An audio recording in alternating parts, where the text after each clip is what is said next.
제72회 칸 영화제에서 봉준호 감독의 기생충이 황금 종려상을 수상했습니다. 북한이 아프리카 돼지열병의 발병 사실을 공식적으로 보고함에 따라 한국도 ASF의 유입 가능성이 커져 주의를 기울이고 있습니다. 빌보드를 석권하며 최고의 인기를 달리고 있는 방탄소년단이 UN 메인 영상에 등장해 화제입니다. 여기 우리 음악이 있다의 줄임말인 여우락 축제가 10주년을 맞아 더 풍성하게 돌아옵니다. 간호사들의 스케줄을 책임지는 마이듀티가 현재까지 누적 사용자 수 70만 명을 넘어서면서 인기를 끌고 있습니다. 자세한 소식은 뉴스에서 전해드리겠습니다. 시청자 여러분 안녕하십니까? 신동아 방송 뉴스 홍성혁입니다. 제72회 칸 영화제에서 봉준호 감독의 기생충이 황금 종려상을 수상했습니다.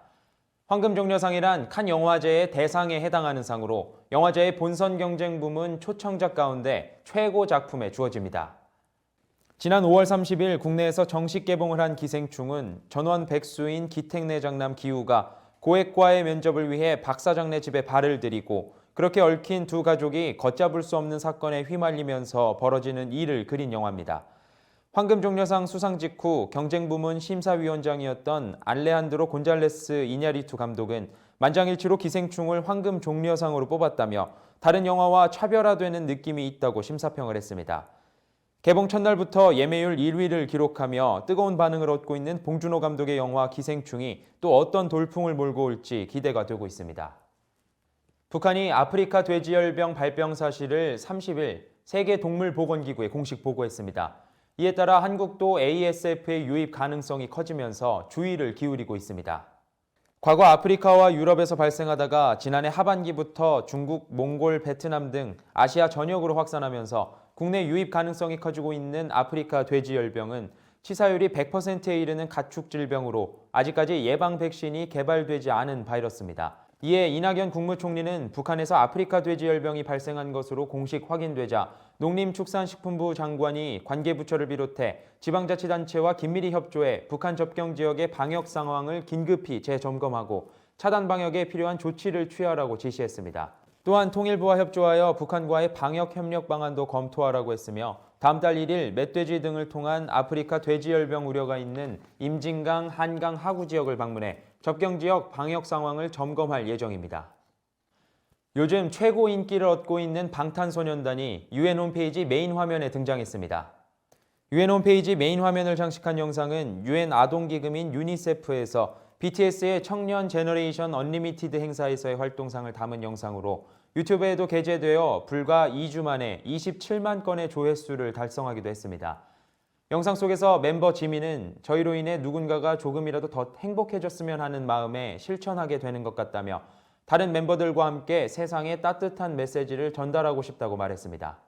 여기 우리 음악이 있다의 줄임말인 여우락 축제가 10주년을 맞아 오는 7월 거대한 규모로 돌아옵니다. 2010년 이래 누적 관객 수 5만 4천 명을 기록하며 승승장구하고 있는 여우락 축제는 사실 비시즌 기간에 숫자를 채우려고 만들어진 공연이었습니다.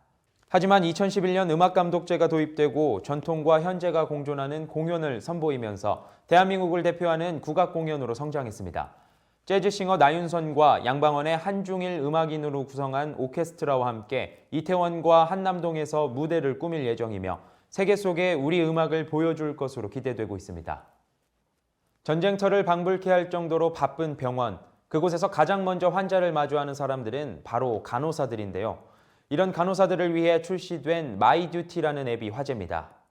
24시간 환자들을 위해 고군분투하는 간호사들은 보통 하루를 3부분으로 쪼개 스케줄을 잡습니다. 하지만 이 스케줄은 보통 엑셀이나 표로 만들어져 수시로 변하는 일정을 반영하기가 어려웠습니다. 이를 위해 정성모 포휠즈 대표가 마이듀티라는 앱을 개발해 간호사들의 스케줄 걱정을 줄여주어 관심이 쏠리고 있습니다. 마이듀티는 온라인을 통해 사용자들이 병원 내 그룹뿐 아니라 친구와 가족에게도 손쉽게 근무 일정을 공유할 수 있고 그룹별 커뮤니티를 통해 휴가 신청, 모임 조율, 회비 정산 등의 소통 창구로도 활용이 가능합니다. 이러한 편리성 덕분에 현재 누적 사용자 수가 70만 명을 넘어섰으며 9개 언어로도 지원이 가능해 해외에서도 사용되기 시작하고 있습니다. 한편 정성모 포휠즈 대표는 어머니가 간호사로 오래 일하셨는데 집 한 켠 항상 A4 용지로 출력된 교대 근무표가 붙어 있었다며 회사를 다니기 시작하면서 모바일 스케줄러의 편의성을 알게 되어 앱을 개발하게 되었다고 밝혔습니다. 이상으로 뉴스를 마칩니다. 시청해주신 여러분 고맙습니다.